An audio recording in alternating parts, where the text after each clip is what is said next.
Xin chào các quý vị. Cảm ơn các quý vị đang xem bài thuốc đông y gia truyền này trên kênh YouTube của tôi có tên là Dr. Đô Nguyên Thiêu Official. Thưa các quý vị, cụ tổ 19 đời của tôi là Đại y Thiền sư Tuệ Tĩnh. Tên thật là Nguyễn Bá Tĩnh.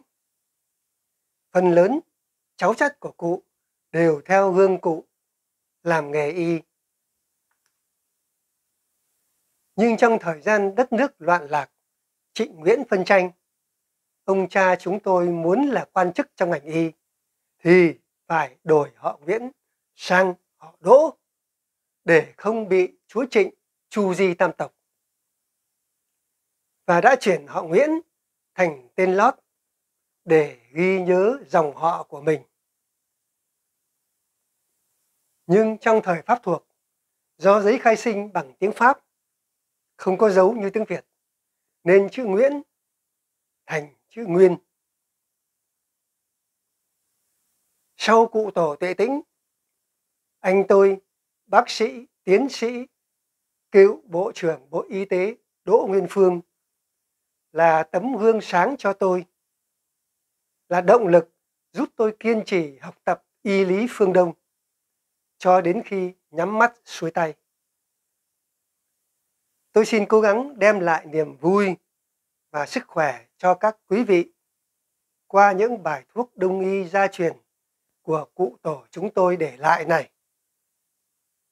Rất mong được các quý vị ủng hộ, nhấn nút đăng ký kênh, giúp đỡ cho tôi, một lương y già 82 tuổi, thêm nghị lực giúp các bệnh nhân sớm thoát khỏi giường bệnh để hưởng hạnh phúc cuộc đời. Đây là bí mật gia truyền thứ 39. Chữa bệnh Phạm Phòng hay Thượng Mã Phong, tức chết sau khi giao hợp. Nguồn gốc từ cuốn sách thần dược cổ truyền Trương Thị Y Thông của Trương Lộ, nhà y học nổi tiếng Trung Quốc. Từ xưa, dân gian đã rỉ tai nhau về những cái chết trên bụng mỹ nữ của không ít vua chúa, quan lại. Các ngự y thường giấu kín sự thật về căn bệnh này để tạo sự bí hiểm, đề cao vai trò của mình với những ông vua háo sắc. Thời nay, vẫn có những nam nhi gục ngã khi đang lâm trận. Dù không nhiều, y học gọi căn bệnh này là Thượng Mã Phong. Trong một lần nhậu, anh bạn tôi nói đùa với một cô bạn đi cùng: "Này, em nhậu vừa vừa thôi. Phụ nữ gì mà eo cứ như cái bánh mì, nhìn phát ngấy. Chắc vài năm nữa em phải thay con xe Lexus đang đi bằng con xe tải chở than thì mới chui vào vừa cửa." Bị bạn tôi chọc ngoáy, cô gái đáp lại: "Kệ em béo khỏe, béo đẹp." Đầy dai đẹp, xin chết mà còn chưa duyệt đấy. Anh bạn tôi bĩu môi: "Chúng nó uống thuốc liều hay sao mà dám xin chết với em? Không khéo lại quay cu đơ trên bệnh em, quay cu đơ trên bụng em, như thằng chồng hờ của em mấy năm trước thì mệt lắm." Câu chuyện khiến tôi tò mò, liền hỏi nhỏ anh bạn: "Mày đang nói đùa hay nói thật đấy?" Anh bạn quay sang cả mâm, nói bô bô: "Này, thằng cha này tưởng tớ nói đùa. Em kể cho bạn anh nghe đi, thiên tình sử đẫm nước mắt của em đi." Nghe xong, có khi thằng bạn anh nhìn thấy gái là sợ mất vía đấy. Không tỏ ra ngần ngại, cô gái kể lại: cách đây 6 năm, em từ quê lên Hà Nội sống với bạn trai. Bạn trai em hơn em 18 tuổi, đã bỏ vợ. Dù chưa làm lễ cưới, nhưng bọn em sống với nhau như vợ chồng và khá hạnh phúc. Vào một đêm cuối năm, bạn trai em về nhà say bí tỉ. Vào đến giường là nôn thốc nôn tháo. Sau khi lau rửa cho anh ấy xong, em đã thấm mệt nên muốn ngủ. Bạn trai em chưa tỉnh rượu nhưng cứ đòi yêu. Em ngăn mãi không được nên đành phải chiều anh ấy. Được khoảng vài phút thì em thấy anh ấy nằm im, lịm dần, nước dãi chảy ra. Em lay gọi nhưng anh ấy vẫn bất động.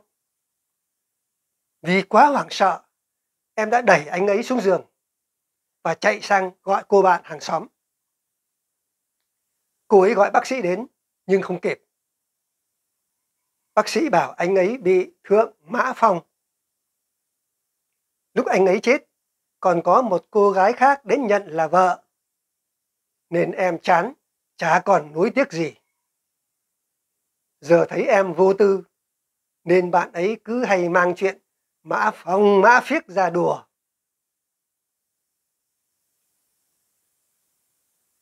Còn sau đây là một câu chuyện đã được đăng công khai trên báo chí. Vào đêm ngày 9 tháng 8 năm 2005, Công an quận Gò Vấp, thành phố Hồ Chí Minh đã thụ lý điều tra nguyên nhân cái chết bất ngờ của ông VHN, 73 tuổi.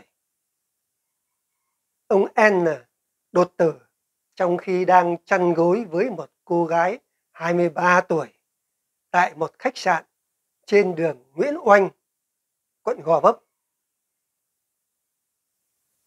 Theo lời khai của cô gái trẻ, trong khi đang quan hệ, vào đúng lúc cao trào thì bất ngờ ông lão lịm dần, sùi bọt mép và sụp người xuống, đổ gục ngay trên bụng của cô. Do quá hoảng hốt, cô gái đã lật ngửa người ông VHN ra, gọi người đến cấp cứu. Nhưng đã quá muộn. Ông lão đã tắt thở trước khi mọi người có mặt vì bị thượng mã phong.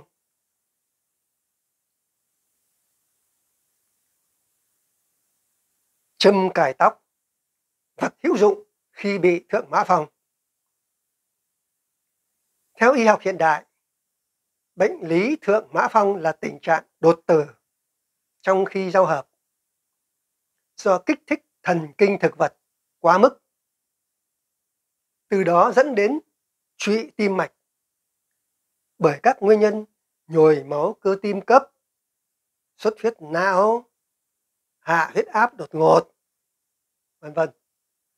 Sau khi xuất tinh thì xuất hiện trạng thái bất tỉnh, chân tay lạnh, toát mồ hôi, thở nhanh, nông.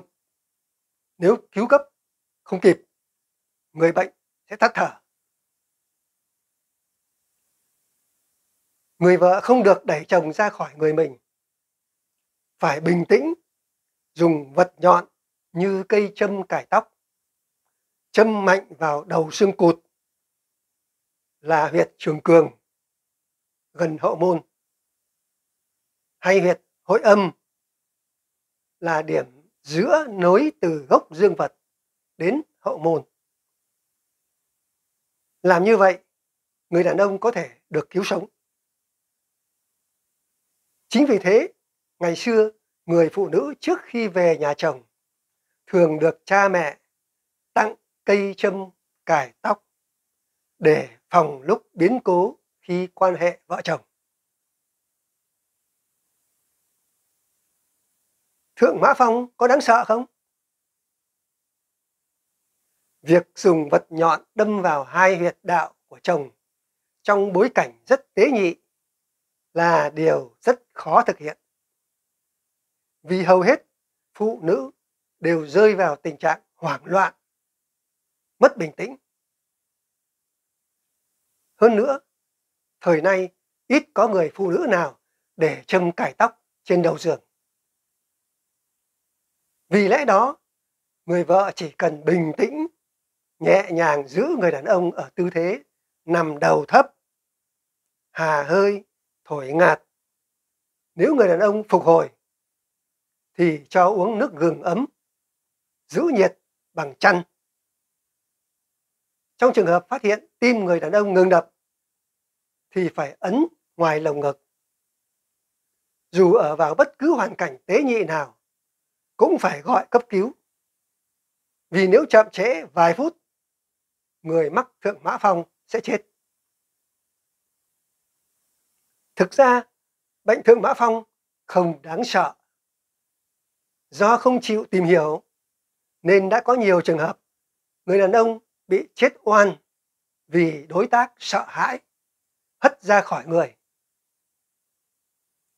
Để tăng sự bí hiểm và đề cao vai trò của mình, nên không ít thầy thuốc đã không nói rõ về căn bệnh này, mà úp mở nên nói nó là bệnh lạ, rất khó chữa.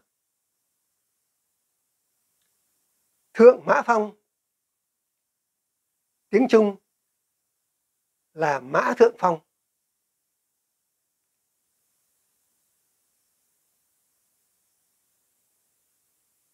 Tức là người bị trúng gió, phong tức là bị trúng gió đấy, khi đang ở trên lưng ngựa, mã thượng, hay là còn gọi là phạm phòng. Có một số nơi người ta gọi là trúng phong hay là trúng phòng, là một hiện tượng có thể gây đột tử hoặc để lại di chứng ở con người khi sinh hoạt tình dục trong một số điều kiện nhất định. Đông y gọi là chứng tẩu dương. Tẩu là chạy, dương là phần dương nó chạy mất. Nếu chứng tẩu dương xuất hiện khi đang giao hợp gọi là thượng mã phong. Nếu xuất hiện sau khi đã giao hợp xong thì gọi là hạ mã phong, là trúng gió khi đã xuống ngựa rồi. Đột tử và ngất xỉu có thể xảy ra bất cứ lúc nào do cơ thể nhất thời không đáp ứng được nhu cầu về oxy ở não. Đối với người bị ngất xỉu, bất cứ trong trường hợp nào, việc tạo được một kích thích mạnh như là bứt tóc mai hoặc vặt lông ở chỗ này hay chỗ nọ, chỗ nào càng nhạy cảm càng tốt, có thể làm cho nạn nhân đau quá mà hồi tỉnh. Theo truyền thuyết Đông phương, người con gái khi về nhà chồng thường được hướng dẫn lấy cây châm cài đầu, đâm vào vùng nhạy cảm nhất của người chồng, ở xương cùng, để đạt mục đích trên. Tương ứng với huyệt trường cường và hội âm trong Đông y, hai huyệt này được cho là mang lại khoái cảm chủ yếu khi quan hệ tình dục, làm hưng phấn cơ thể cho cả hai phái nam và nữ. Do đó, nam giới cũng phải làm như vậy khi chuyện này xảy ra cho người vợ. Theo một nghiên cứu của Trung tâm Pháp y, tức là y khoa ứng dụng trong lĩnh vực điều tra hình sự tại Frankfurt, Đức, cứ khoảng 30.000 ca khám nghiệm tử thi thì có 60 người chết trong lúc làm tình. Đa số là đàn ông, hầu hết là trong lúc làm tình với người chung gối mới hay người tình chứ không phải là vợ mình. Đàn bà hình như chết rất ít vì thượng mã phong. Theo nghiên cứu đó thì là 15 lần ít hơn là đàn ông. Vậy vì sao thời xưa có tục mẹ tặng con gái đi lấy chồng một chiếc châm cài tóc? Mang ý nghĩa gì? Có lẽ rất ít người tường tận. Chắc hẳn nhiều người sẽ bất ngờ trước lý giải của tục lệ này. Hóa ra, chiếc châm cài tóc lại là thứ bí truyền mà người mẹ thủ thỉ tâm sự ngầm với con gái vào buổi tối trước khi về nhà chồng. Càng bất ngờ hơn khi biết món quà tặng này lại liên quan đến chuyện phòng the. Mục đích của việc tặng món quà đặc biệt này là để đề phòng tai biến phạm phòng trong đêm đầu tiên gần gũi nhau của cô dâu chú rể. Phạm phòng là từ dùng để ám chỉ việc người chồng tử vong ngay sau khi ân ái với vợ.